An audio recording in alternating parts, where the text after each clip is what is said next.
Senhor Jesus, meu nome é Márcio José Pinheiro e hoje eu gostaria de falar de uma personagem chamada Maria, que foi a mãe terrena de Jesus Cristo. Ela é uma das figuras mais importantes da figura da humanidade e, apesar do respeito devido a ela, é também uma figura polêmica para alguns cristãos, devido à ênfase dada a ela pelo catolicismo romano. A primeira citação sobre Maria nas Escrituras está no Evangelho de Lucas, capítulo 1, versículo 26 a 38, quando o anjo Gabriel aparece e comunica que ela foi agraciada e daria à luz a um filho cujo nome seria Jesus. Com isso, vemos que Maria foi escolhida pela graça de Deus, pois ela era a serva do Senhor que depositava sua confiança nas mãos de Deus. Maria era uma mulher que obedecia ao Deus de Israel, mas isso não quer dizer que ela está acima das outras mulheres. Lucas 1,42 relata que Isabel, a sua prima, cheia do Espírito Santo, diz que ela é bem-aventurada entre as mulheres e não acima das outras mulheres, salientando que a palavra bem-aventurada quer dizer feliz. A Maria, descrito nos 4 evangelhos, apesar de ser a mesma, é bem diferente da Maria do catolicismo romano, pois na tentativa de honrar a mãe de Jesus, o catolicismo romano acabou cometendo um erro ao render-lhe culto que chega à beira da idolatria. Devido a esse infeliz fato, as pessoas e depois a própria igreja elevou o status de Maria. Status esse nunca concedido por Deus, pois o marianismo, como é chamado em teologia, acaba rendendo graças a ela, ao invés de render graças ao verdadeiro Deus e a Jesus Cristo. Não quero dizer com isso que sou contra a pessoa de Maria. Ao contrário, em minha opinião, nós cristãos devemos honrar as atitudes e virtudes singulares dessa mulher. Para fazermos isso, precisamos saber realmente quem ela era, e para saber quem ela era, devemos consultar uma fonte fidedigna, que é a palavra de Deus, tendo em vista que ninguém, na época em que ela se encontrava viva, se preocupou em fazer uma biografia dela. Nas Escrituras Sagradas, podemos encontrar referências à veneração de mulheres consideradas deusas, como Astarte, que veio da Síria como a rainha do céu, conforme está escrito no livro de Jeremias, capítulo 7 e no capítulo 44. Vemos também essa veneração no paganismo. Da Fenícia e do Egito, a rainha do céu é Ísis. Existem ainda outras mulheres deusas, como Ártemis, a divina virgem da Grécia, Diana, a grande mãe que era adorada em Éfaso. Normalmente, vemos citação dizendo que Maria é a mãe de Deus. Esse absurdo, ele teve origem no Concílio de Éfaso, no ano de 1431 depois de Cristo, onde a deusa Diana era adorada, que tinha como o objetivo enfatizar a divindade de Cristo em detrimento à heresia dos nestorianos, que negavam a divindade de Cristo. O título de Mãe de Deus apareceu no Credo de Calcedônia no ano 451 depois de Cristo, quando se declarou que Jesus era nascido da Virgem Maria. Em teologia é conhecido como Theotokos. É importante é importante salientar que Maria é a mãe de Jesus. E Jesus é Deus. Mas afirmar que ela é a mãe de Deus é racionalmente um absurdo, pois Jesus existindo desde antes da eternidade é manifesto séculos e séculos e séculos antes de Maria nascer. Como um filho pode existir antes da mãe nascer? Se chamarmos Maria de Mãe de Deus, isso implica dizer que ela veio antes de Deus. E Deus, assim, ele teria um começo, o que quer dizer que Deus não é eterno. E se Deus não é eterno, então Deus não pode ser Deus. Assim sendo, a afirmação do catolicismo sugere que Maria é quem gerou Deus, pois se ela gerou Deus, ela é quem é Deus. Assim,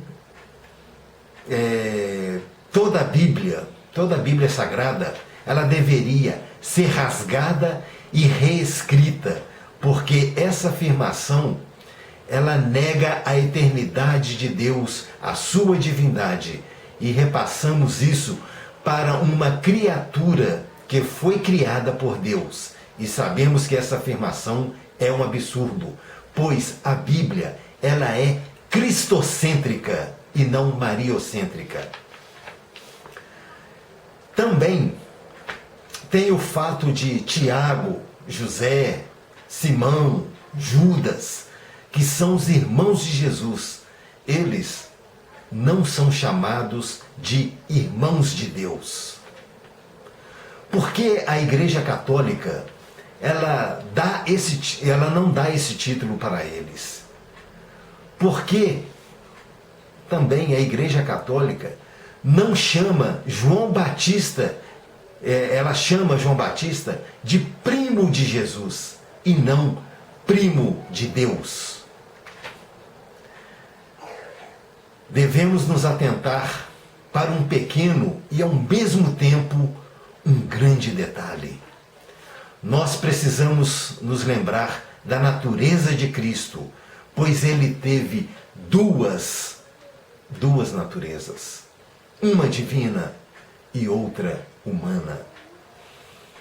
Jesus, como Deus, não teve mãe, pois ele sempre existiu e é o Pai da eternidade, o Criador de todas as coisas. Ou seja, Jesus é a origem de todas as coisas. Isto quer dizer que Jesus, como Deus, é pré-existente e em hipótese alguma pode ter uma mãe, pois ele não começou a existir na concepção, conforme descrito no Evangelho de Lucas, capítulo 1.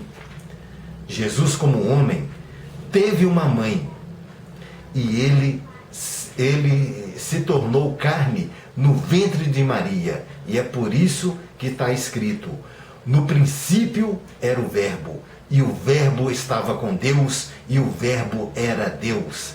Ele estava no princípio com Deus. Todas as coisas foram feitas por ele, e sem ele nada do que foi feito se fez. E o Verbo se fez carne. João capítulo 1, versículos de 1 a 3. E no versículo 14 está escrito: e o Verbo se fez carne e habitou entre nós, e vimos a sua glória, com a glória unigênito de Deus, cheio de graça e de verdade. Ou ainda, temos o fato de Jesus afirmar que antes de Abraão existisse, ele, Jesus Cristo, já existia. João 8:58. Ainda sobre Maria não ser a mãe de Deus, citamos o acontecimento quando Maria foi visitar a sua prima Isabel, que, cheia do Espírito Santo, a chamou de mãe do meu Senhor ou Salvador, conforme algumas traduções em Lucas 1:43. Uma afirmação de que Maria não herdou o pecado original é outro erro que não tem respaldo bíblico, pois segundo Romanos 3:23, todos nós pecamos e estamos destituídos da glória de Deus. Essa falsa afirmação de Maria não haver herdado o pecado original, ela foi promulgada pelo Papa Pio IX, no dia 8 de dezembro de 1854. Ao contrário, vemos que Jesus não herdou o pecado original, porque ele não foi concebido pelo ato sexual, mas ele foi concebido pelo Espírito Santo, e as Escrituras afirmam que Jesus não cometeu pecado algum. Hebreus 4:15 está escrito: porque não temos um sumo sacerdote que não possa compadecer-se das nossas fraquezas, porém que como nós em tudo foi tentado, mas sem pecado. O outro fato sobre Maria é que ela não é, nunca foi e nunca será nossa intercessora ou advogada, conforme afirma o catolicismo romano. A Bíblia, seja ela na versão católica ou protestante, afirma que Jesus é o único mediador entre Deus e os homens, 1 Timóteo 2,5, e também em 1 João 2,1, afirma também que temos um advogado junto a Deus, Jesus Cristo, o justo. O autor de Hebreus afirma que Jesus é o mediador da nossa aliança. Está em Hebreus 9:15. Enquanto o apóstolo Paulo escreveu em Romanos 8:34 que Jesus intercede por nós. Na Bíblia Sagrada não encontramos qualquer referência citando Maria como intercessora ou advogada.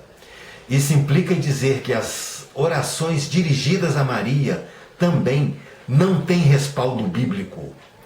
A Bíblia não nos orienta a orar em nome de Maria, mas em nome de Jesus Cristo. Vamos supor que orar em nome de Maria fosse correto. O que isso implicaria? Isso implica nada mais, nada menos que a negação do próprio Deus e também atribuir a Maria atributos exclusivos de Deus, tais como onisciência, onipotência e onipresença. Mas vemos que essa ideia era inconcebível nos tempos que ela se encontrava viva e ainda hoje permanece da mesma forma. Se nos atentarmos um pouco mais nas Escrituras, veremos que os apóstolos jamais orientaram orar em nome de Maria.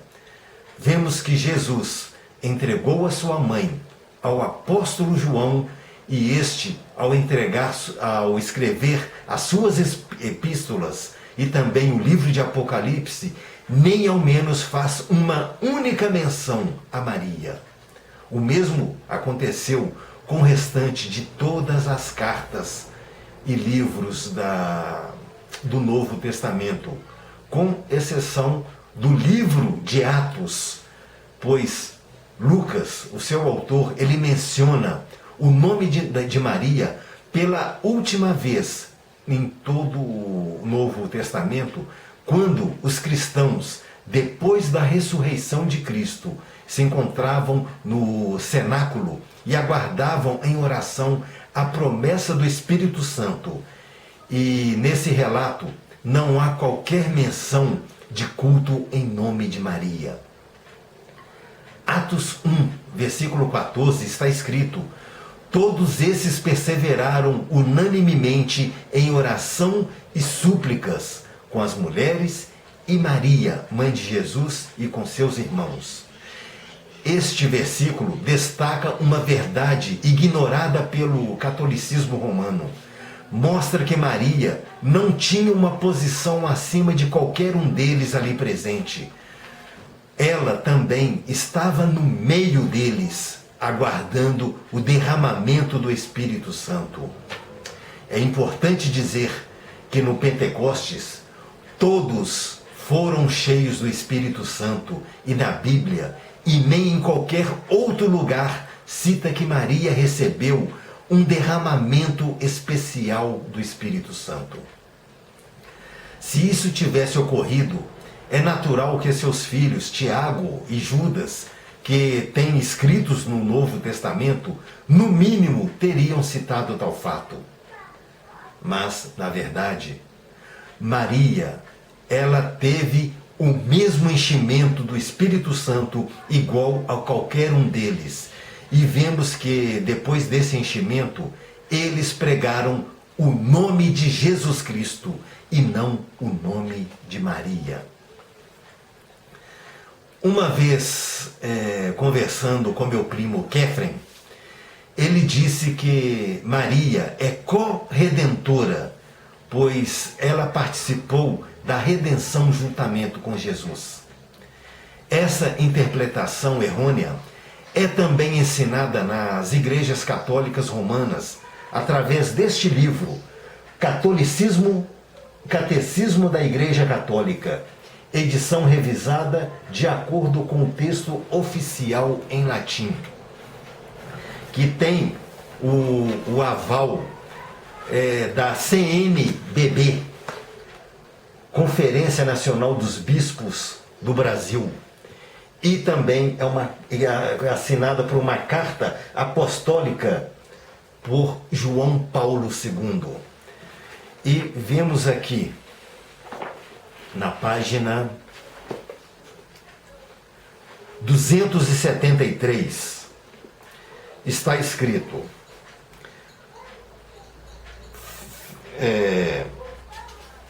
esta maternidade de Maria, na economia da graça, perdura interruptamente, a partir do consentimento que ela fielmente prestou na anunciação sob a cruz, resolutamente manteve até a perpétua consumação de todos os eleitos.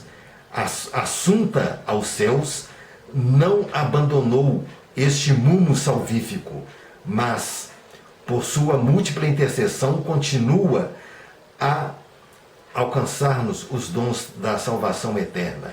Por isso, a bem-aventurada Virgem Maria é invocada na Igreja sob títulos de advogada, auxiliadora, protetora e medianeira.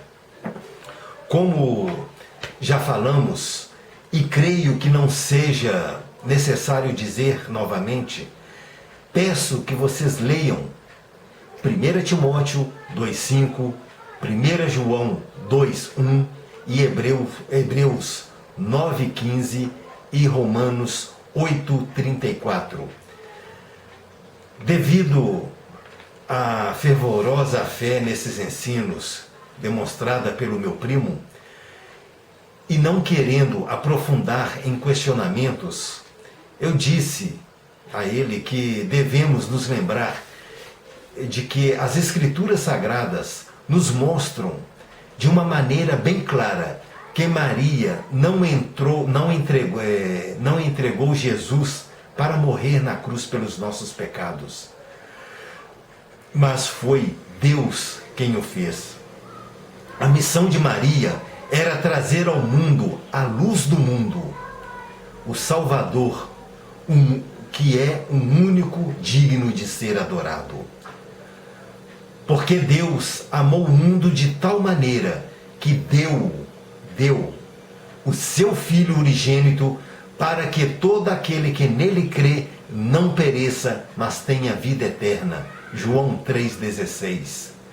Só com esse versículo entendemos e concluímos que a redenção é uma obra exclusiva do sacrifício vicário de Jesus Cristo, pois foi um sacrifício completo e não deixou brecha para qualquer outra pessoa se aproveitar disso.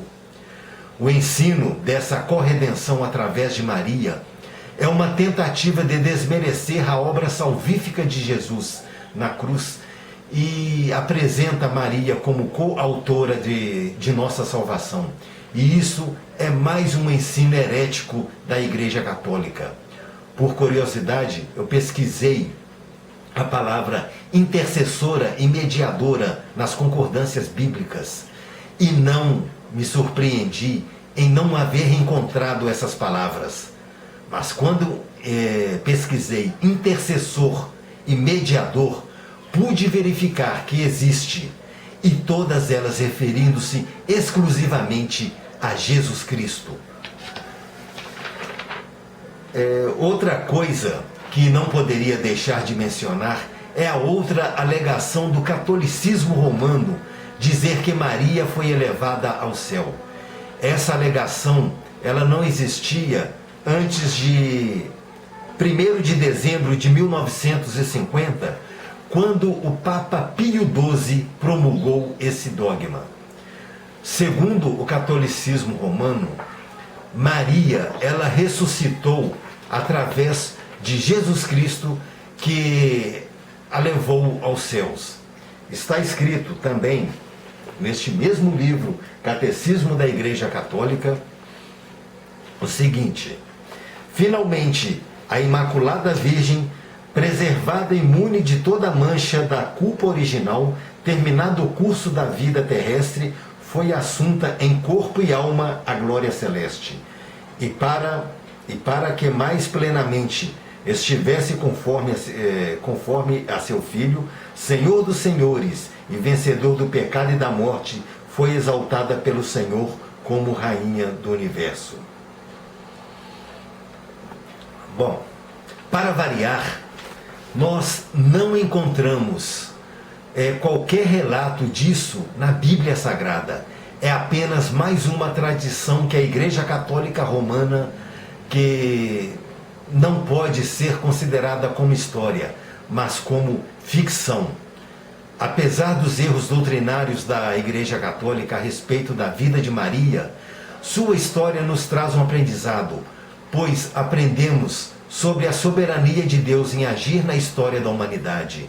Aprendemos que com Maria glorifica a Deus e não é a ela mesma. Leia depois Lucas capítulo 1, versículos 46 a 55, o que é conhecido como Magnificat ou Cântico de Maria, quando ela reconhece a necessidade de salvação e chama Deus de Senhor e de meu Salvador. Lucas 1, 46 e 47. Outra coisa que aprendo com Maria é a vontade firme de fazer a vontade de Deus acima de qualquer dificuldade. Na cultura hebraica daquela época, eles tinham o direito de apedrejá-la por adultério, mas ela preferiu fazer que se cumprisse através dela a vontade de Deus. Uma outra coisa é que Maria demonstra humildade e não fica exibindo aí toda orgulhosa por ter sido escolhida por Deus para ser a mãe do Salvador da humanidade. Vale, no entanto, citar que em momento algum da Bíblia Jesus a tenha chamado de mãe, mas vimos que sempre ele a chamou de mulher. Em hebraico, diferente dos tempos atuais, chamar a pessoa de mulher não há conotação de desrespeito, pois tinha o significado de senhora. Eu finalizo aqui e agradeço pela atenção, pedindo a Deus que abençoe a todos, e que vocês sempre tenham a mente aberta e o coração também aberto para as verdades de Deus contidas na Bíblia Sagrada. Não importa o que determinada igreja prega, o que realmente importa é que a palavra de Deus diz a respeito. Se vocês gostaram, por favor, compartilhe esse vídeo para que mais pessoas possam aprender um pouco mais sobre a palavra de Deus. Deus os abençoe em nome de Jesus Cristo e até o próximo vídeo, se Deus assim permitir.